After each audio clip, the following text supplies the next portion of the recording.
side of the head is drawn.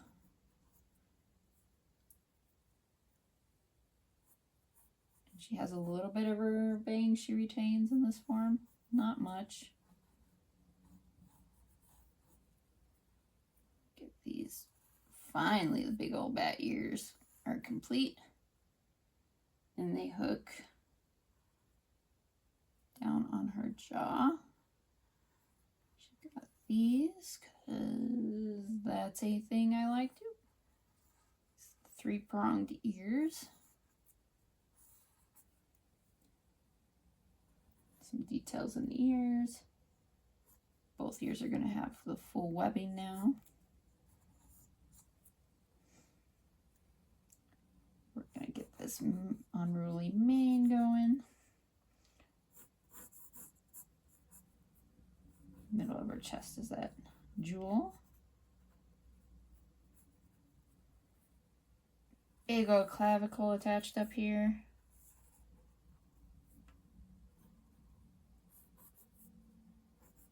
Muscles. Head's kind of sunken in. It is supposed to have a larger neck. I think it works with this pose though. Mane.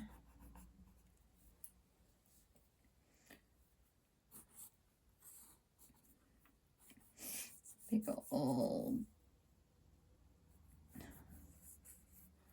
deltoid, that shoulder muscle, that shoulder cap. Have big muscles here for the wings. Not sure how much, because I'm going to draw this off the page. She's huge.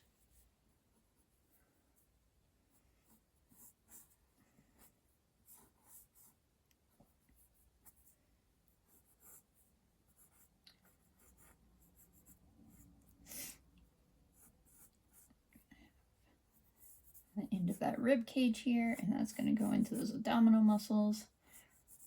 Have some foreshortening for where those into the hips and that pelvic bone.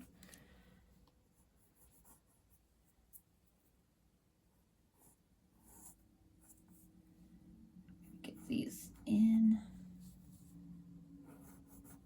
Now we have these fully formed hands.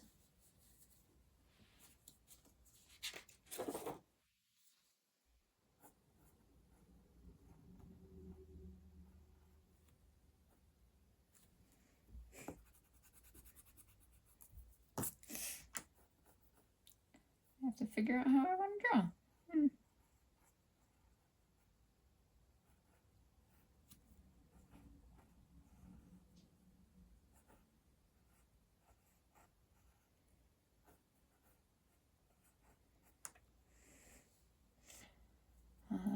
We have that muscle right here.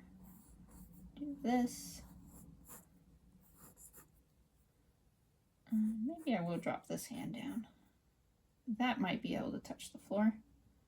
So let's see here. Yeah.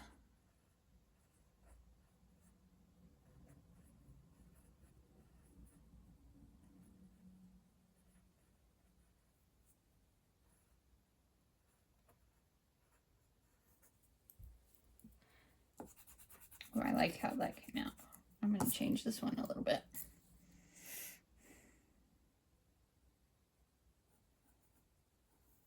Okay, wrist.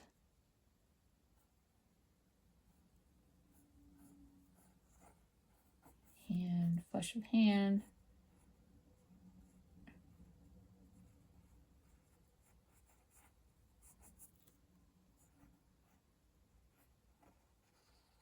Ah, okay.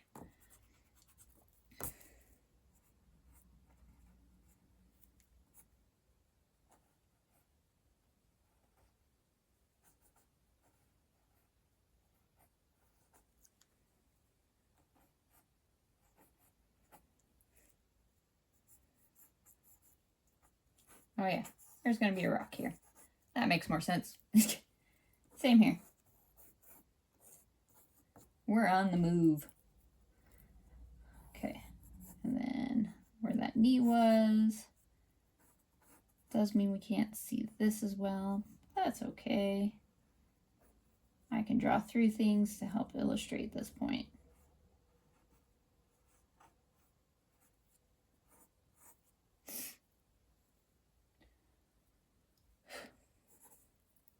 muscle. And we have this leg, knee. This leg's in. Not see a lot over here too once that wing is in.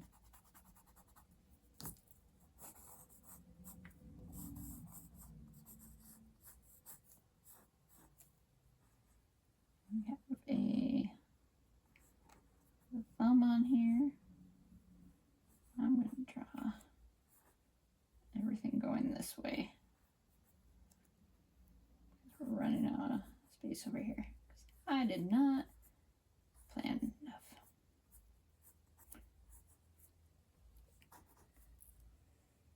Cool. That worked. And like I said, because of the wing, we're not going to see much of the tail.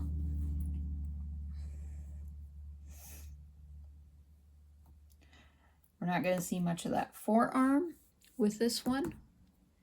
Same with here. We're not going to see a lot of the arm. We'll get some of the forearm in. Put some membrane.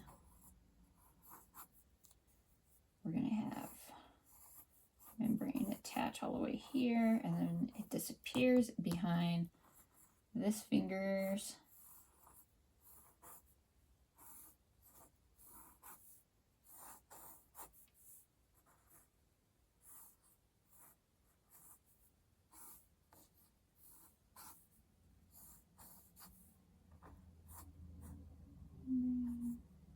Have that one going here.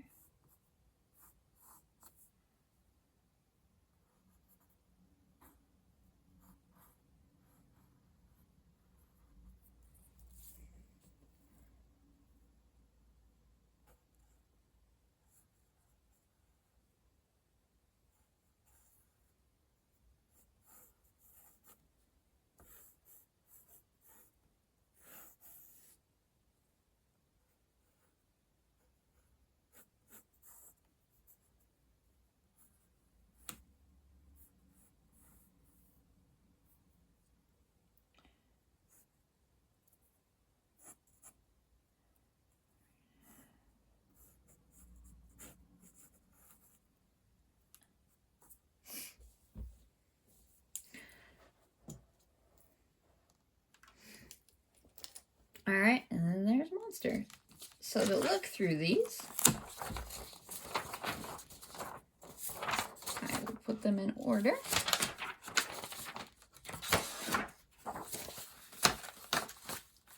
All right. Base form, we went from just standing to looking. Standing and looking. Start getting transformation. We have transformation happening in the face, elongating certain features, starting to get merger and change throughout the body, starting to add bulk, starting to show tears because of the bulk. More beastly. We definitely have the presence of the extra limbs, including the tail and arms. We're starting to see things finalize or get close to finalization. We're more into the animalistic part within this pose, whereas pose 2, we're still more on that humanoid side.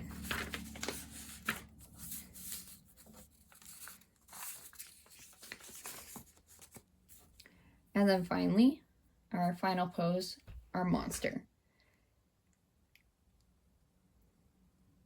It can help during the process if you were to, like I started out with that first pose. Start with your first pose, start with your final pose. It's great to know what you're starting with and where you want to wind up. And then you can do your basically keyframes. That's what these guys are. What are your big poses or changes in poses that you have to have in between the sequence? And you can go from there. And it helps so much to conceptualize where you want to end up in order to do those in-between poses.